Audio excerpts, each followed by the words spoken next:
मंडळी, पहिल्यांदा जरी पुरणपोळी बनवणार असाल तरीसुद्धा पुरण शेवटपर्यंत व्यवस्थित भरलं जाईल आणि पोळीसुद्धा टम्म फुगलेली असेल. आणि ह्यासाठी खूप काही पसारा करण्याची गरज नाही, कारण ना मिक्सर, ना पुरण यंत्र, ना चाळण वापरायची आहे. तर चला जास्त वेळ न घालवता रेसिपीला सुरुवात करूयात. 2 वाटी चना डाळ म्हणजे हरभऱ्याची डाळ ही 15 ते 20 मिनटं पाण्यामध्ये स्वच्छ धुवून सोक करत ठेवायची. त्यानंतर आपण त्याला कुकरमध्ये काढून घ्यायचं. 2 वाटी चना डाळ होती म्हणून ह्या ठिकाणी 6 वाटी पाणी ॲड करायचं. पाण्याचं प्रमाण एखाद्या वाटी जास्त झालं तरीही हरकत नाही. हेच पाणी आपण कटाची आमटी बनवण्यासाठी वापरणार आहोत. आमटी तुम्हाला जास्त प्रमाणात पाहिजे असेल तर तुम्ही ह्या ठिकाणी एखादा 2 वाटी पाणी जास्तही ॲड करू शकता. ह्यामध्येच पाऊण चमचा हळद, चिमूटभर मीठ ॲड करायचं, कारण गोड आणि मीठ थोडंसं ॲड केल्यामुळे चव बॅलन्स होते. 1 चमचा तेल ॲड करायचं आणि मीडियम गॅसवर कुकरच्या 4 ते 5 शिट्ट्या काढून घ्यायच्या. ह्या ठिकाणी कुकर खूप जास्त हाय फ्लेमवर सुद्धा नाही ठेवायचा आणि एकदम लो फ्लेमवर सुद्धा नाही. मीडियम गॅसवर सुरुवातीपासूनच कुकर ठेवायचा आणि त्याच्या 4 ते 5 शिट्ट्यामध्ये डाळ एकदम परफेक्ट शिजते. डाळ शिजून झाल्यानंतर आपण त्याचं पाणी वेगळं काढायचं. आता तुम्ही म्हणताल चाळण वापरली. ह्यामध्ये आपण चाळण फक्त डाळीमधलं पाणी वेगळं करण्यासाठी वापरली आहे. तुम्ही असंही पाणी जर बाजूला काढलं तरीही चालतं. पाणी व्यवस्थित बाजूला निघायचं म्हणून मी एक चाळण वापरली आणि सर्व डाळीतलं पाणी बाजूला काढून घ्यायचं.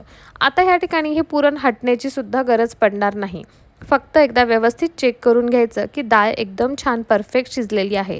आणि तुम्ही व्हिडिओमध्ये बघू शकता की किती छान सॉफ्ट आणि डाळीला रंगसुद्धा खूप सुरेख आलेला आहे. तर जास्त भांडे न वापरता, जास्त पसारा न करता आपल्याला पुरण करायचं आहे. म्हणून परत सर्व आपण डाळ कुकरमध्येच काढून घ्यायची. पाणी सर्व छानपैकी 5 मिनटं आपण निथळून घेतलं. आता यामध्ये पाणी बिलकुलही शिल्लक नाही. तुम्हाला जर पाण्याचं प्रमाण कमी वाटत असेल आमटी करण्यासाठी तर ह्यामधली थोडीशी एखादा 2 चमचे डाळ तुम्ही पाण्यामध्ये ॲड करू शकता. आता हा कुकर गॅसवर ठेवून आपण त्याला व्यवस्थित चमच्याच्या साहाय्याने हटवून घ्यायचं. ह्या ठिकाणी आपल्याला वेगळं असं हटण्याची गरज नाही, कारण डाळ खूप छान शिजलेली आहे. चमच्याच्या साहाय्याने मिक्स करत राहायचं आणि त्यामध्ये थोडंसं घोटत राहायचं. डाळ एकदम छान स्मॅश होते. ह्या ठिकाणी 2 वाटी चना डाळ वापरली होती, त्यामुळे मी 2 वाटी साखर वापरली. तुम्ही गूळ वापरला तरीही चालतो. आपण आपल्या आवडीनुसार साखर किंवा गूळ काहीही वापरू शकतो. डाळ व्यवस्थित 5 मिनटं छानपैकी हटवून घेतल्यानंतरच आपण साखर ॲड करायची. आणि तुम्ही बघू शकता की छानपैकी साखर मेल्ट झाली. त्यानंतर एक अर्धा चमचा विलायची पावडर ॲड करायची आणि जायफळ जर तुम्हाला आवडत असेल तर तुम्ही तेही ॲड करा आणि ह्याला व्यवस्थित मिक्स करून घ्यायचं. परत 5 ते 10 मिनटं ही डाळ आपण हलवत राहायची आणि ह्या ठिकाणी गॅस कमीच ठेवायचा, कारण डाळ खाली चिटकणार नाही. कुकर तसाही खालच्या साईडने जाड असतो, त्यामुळे लवकर ह्याला डाळ चिटकत नाही. आणि 5 मिनटात तुम्ही बघू शकता की डाळ छानपैकी घट्ट झालेली आहे. पुरणामध्ये जरासुद्धा पाण्याचं प्रमाण नसलं पाहिजे, नाहीतर पोळी लाटताना फुटू शकते आणि आपल्याला व्यवस्थित असं आपलं पुरण शेवटपर्यंत पोळीमध्ये पसरणार सुद्धा नाही.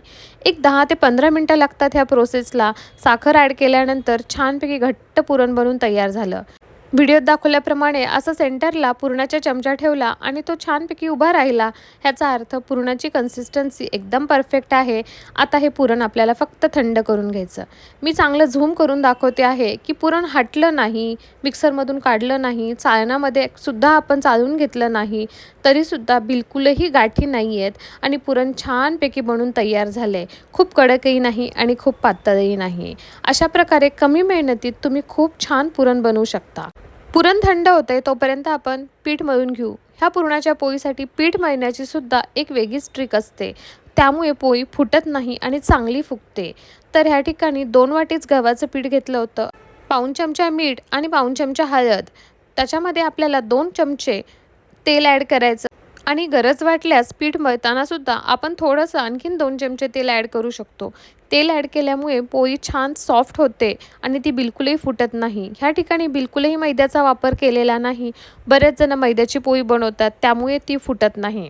आपण ह्या ठिकाणी फक्त गव्हाचीच पुरणाची पोळी बनवणार आहोत, तर बिलकुलही मैद्याचा वापर करण्याची गरज नाही. फक्त तुम्ही एखादा 2 चमचे तेल जास्तीचं ॲड करा.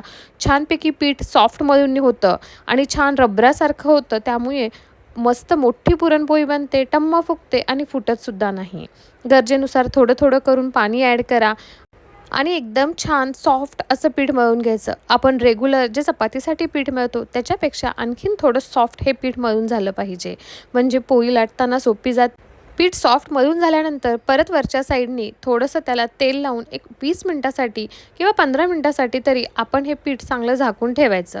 कणिक जर एकदम व्यवस्थित मळाली आणि पुरणसुद्धा परफेक्ट शिजलेलं आहे, तर पहिल्यांदा जरी तुम्ही पुरणपोळी बनवणार असाल तरीसुद्धा ही बिलकुलही चुकणार नाही, फुटणार नाही आणि टम्म फुगणार. फक्त ह्या 2 गोष्टी महत्त्वाच्या, कणिक व्यवस्थित मळणे आणि पुरण छानपैकी हटून तयार होणे. खूप कमी मेहनतीत ही पुरणाची पोळी बनून तयार होती. जेवढा तुम्ही कणकेचा उंडा घेतलेला आहे तेवढ्याच साईजचा तुम्ही पुरणाचासुद्धा गोळा बनवून घ्यायचा. आणि व्हिडिओत दाखवल्याप्रमाणे जसं आपण आलू पराठे बनवतो, स्टफ करतो, सेम त्याच पद्धतीने. फक्त ह्या ठिकाणी खालच्या साईडला गोळा केल्यानंतर थोडंसं पीठ लावून घ्यायचं, म्हणजे पुरण हे आपल्या कणकेला चिटकत नाही आणि मोकळं सर्व शेवटपर्यंत पोहोचतं. ही खूप छान महत्त्वाची ट्रिक आहे की तुम्ही कणकेचा गोल असा गोळा करताना मधल्या साईडला त्याच्या थोडंसं पीठ लावून घ्यायचं आणि सुरुवातीला हातावर किंवा पोळपाटावरच थोडंसं थापून घ्यायचं. कारण बऱ्याच जणांची पुरणाची पोळी फुटते ती सुरुवातीलाच. कारण सुरुवातीला आपण पुरण भरलेलं असतं आणि लगेच त्याला लाटायला घेतलं की बऱ्याचदा पुरणाची पोळी फुटू शकते. गरज वाटल्यास गव्हाचं पीठ लावायचं आणि छानपैकी त्याला लाटून घ्यायचं. तवा मीडियम गरम असतानाच आपण त्यावर ही पोळी ॲड करायची आणि 2 मिनिटानंतर त्याच्या एका साईडला आपण तूप किंवा तेल तुम्हाला जे आवडेल ते सोडू शकता. तुम्ही तव्यावरची पोळी बघू शकता की आपलं पुरण हे शेवटपर्यंत एकदम छान पसरलेलं आहे आणि पोळी कुठंसुद्धा फुटलेली नाही. खूप जास्त मेहनत न घेता ही आपण एकदम छान अशी पुरणाची पोळी बनवून तयार करू शकतो. एकदम पहिल्यांदा बनवणाऱ्या व्यक्तीसुद्धा ही पुरणाची पोळी सहजच बनवू शकतो. 2 मिनिटानंतर आपण पोळी परत एकदा पालटून घ्यायची आणि परत तूप ॲड करायचं वरच्या साईडनी आणि साईडनीसुद्धा. छानपैकी तेल किंवा तूप काही जे आवडेल तुम्हाला ते तुम्ही ॲड करू शकता आणि बघू शकता किती छान टम्म अशा आपल्या पुरणाच्या पोळ्या फुगल्यात. सेम अशाच पद्धतीने सर्व पोळ्या लाटून घ्यायच्या आणि छानपैकी भाजून घ्यायच्या. तुम्हाला ही रेसिपी कशी वाटली मला नक्की कमेंट करून कळवा. आणि हां, तुम्हाला अशाच नवनवीन रेसिपी पाहायच्या असतील तर क्षिप्राज किचनला फॉलो करायला विसरू नका. Thank you. Enjoy. Have a happy and healthy life.